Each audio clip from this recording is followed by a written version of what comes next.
எங்கே இருந்தாலும்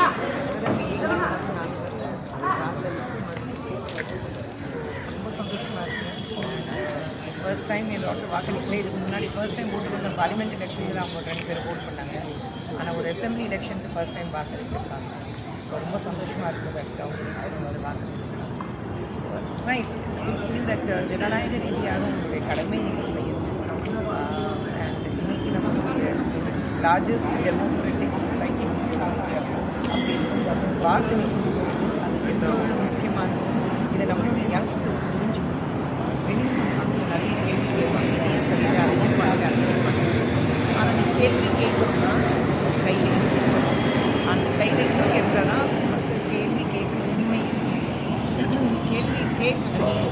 இந்த ஈக்கும் விரல் இல்லைன்னா கேள்வி கேட்குற உரிமையை நீங்கள் நிறைய தேர்தலை பார்த்துருப்பீங்க, நிறைய எலெக்ஷன். இந்த தேர்தல் வந்து இந்த மாதிரியான ஒரு தாக்கம் இருக்குது. ஐ திங்க் எஸ்ஐஆருக்கு அப்புறம் நான் வந்து நிச்சயமாக பதவி செய்யும்போது கொஞ்சம் அதிகமாக இருக்கும் பார்க்குறேன். ஏன்னா புதுச்சேரி நீங்கள் பார்த்தீங்கன்னா கிட்டத்தட்ட 93% பார்க்குறேன். அதே மாதிரி அசாம் அதிகம். ஸோ ஐ திங்க் அந்த எஸ்ஐஆருக்கு அப்புறம் it's got be lot of changes. நம்ம வந்து மேக்ஸிமம் ஐ திங்க் 72% அப்படியெல்லாம் பார்த்துருக்கோம்.